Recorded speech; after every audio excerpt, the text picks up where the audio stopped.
So firstly, let's have a look at how the Scots and English conceptualize their national identities. So Britain is, of course, fairly unusual in being a multinational state. So people are able to have both their British identity as well as identifying as either English, Scottish, Welsh, or Northern Irish. And what this chart does is it presents results from what is called the Moreno question on national identity. And that asks respondents which of the two national identities available is more important to them. So in England, that would be English versus British, Scotland, Scottish versus British, and the English responses are on the left and the Scottish on the right in this chart. And we can see significant differences in how English and Scottish people respond to this question. The most common response for people in England is that they feel equally English and British. 45% select that option. Whereas the most common response for Scots is that they feel Scottish, not British. And over half of people in Scotland say they either feel Scottish, not British, or more Scottish than British. And that can be seen from the general spread of the results. There's a greater identification with British identity in England than there is in Scotland. Many supporters of Scottish nationalism, including former leaders of the SNP, Humza Yousaf and Nicola Sturgeon, have argued that it is essentially civic in character. And that can be defined in general terms as being both welcoming to those who decide to come to Scotland to live and willing to share sovereignty with other countries as well. So, for example, through EU membership. But one of the questions we ask in the chapter is there any evidence that Scots themselves are essentially more civic when it comes to their own conceptions of national identity? And firstly, we look at the national identity that Scottish and English people may possibly share, i.e. British identity. And this slide shows a proportion of those in England and Scotland who think civic attributes of being British, for example, feeling British, having British citizenship, or respecting British political institutions and laws, are important for being, quote unquote, truly British. And as can be seen, there's little evidence of a greater sense of civic identity here among Scots. English people in general are more likely to think for each metric asked that it is important for being truly British than their Scottish counterparts. And this result is confirmed if we ask a more direct question on civic versus ethnic national identity. And that question is, do you think someone has to be born British to be truly British? That's the ethnocentric conception. Or can someone become British if they make the effort? And that's a civic conception. So what this chart shows is that there's little difference between English and Scottish respondents on this question. Roughly the same proportion are inclined to agree that someone can become British if they make the effort, whereas exactly the same proportion, these figure in the middle, 19%, agree that someone has to be born British to be truly British. Scots are slightly more likely to say they can't choose than English respondents, which we may expect given the lower proportion of Scots who identify as British we saw in the first slide. But what about if we ask Scottish people specifically about their Scottish identity? This graph shows Scottish responses to equivalent questions on their Scottish and British national identities. So in general, Scots think each of the measures are more important for being truly Scottish than they think the equivalent measures are for being truly British. The largest differences are for one of the civic measures, where 3/4 of Scots think feeling Scottish is important for being truly Scottish, compared with 59% who think feeling British is important for being truly British. There's also a similarly large gap on the ethnic measure on the right, where 46% think it is important to have Scottish ancestry to be truly Scottish, compared with only 32% who think it's important to have British ancestry to be truly British. So there's not a great deal of evidence here that Scots have a more civic conception of their Scottish identity.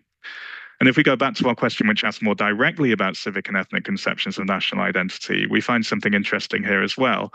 So as shown by the figures on the right, 3 in 10 Scottish respondents agree that one has to be born in Scotland to be truly Scottish. Well, 59% think someone can become truly Scottish if they make the effort. And this 30% figure is higher than the proportion of both English and Scottish respondents who say one has to be born British to be truly British. However, even if there is a greater similarity than may be expected between the Scottish and the English, one may still question how Scottish nationalists in particular conceive of their national identity and how this compares with both opponents of Scottish nationalism as well as supporters of a campaign focused around national sovereignty in Britain, namely Brexit. So on the left in this chart, we can see a breakdown of support for civic and ethnic nationalism by those who would vote to rejoin or stay out of the EU. And there's clearly a difference. So those who would rejoin the EU are less likely, only 16% of them, to be primarily ethnic nationalists than those who would not vote to join the EU. That figure is 27%. However, if we look at the breakdown on the right by support for Scottish independence, we see that yes voters are less likely, only 23%, to be primarily ethnic nationalist than are no voters, 38% of them are. And this result is corroborated by other data in the questionnaire. So, for example, 78% of those who support Brexit believe having been born in Britain is important for being truly British, compared with only 45% of those who favour EU membership. Meanwhile, a greater proportion of those who are opposed to independence, 59%, think being born in Scotland is important for being truly Scottish than supporters of independence. Only 50% of those do so. Therefore, although nationalism across the English and Scottish populations might be more similar than expected, Brexit and Scottish independence are clearly still different nationalisms. And this difference in conceptions of nationalism feeds forward into differences in views on policy issues, for example, immigration. And this chart shows the proportion of those who agree with 4 statements on immigration. The 2 statements on the left can be broadly conceived as negative statements on immigration, and the 2 on the right broadly conceived as positive. So as shown in this graph, the greatest proportion of those agreeing with the negative statements towards immigration are leavers.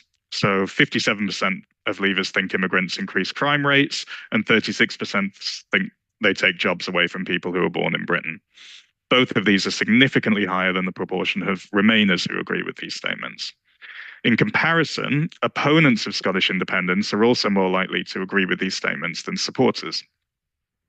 Similarly, with the 2 positive statements on the right, a majority of Remainers and Scottish independence supporters think immigrants improve British society by bringing new ideas and cultures, and that they are generally good for Britain's economy. In contrast, only a minority of Brexit supporters and opponents of Scottish independence agree with these 2 positive statements. Just to finish and turning briefly towards national pride rather than national identity, which is also covered in the chapter. So BSA and SSA also asked a battery of questions on how proud people were of Britain or Scotland across a range of different issues. And this graph compares Scots' responses to the questions on Scotland and English respondents' responses on Britain.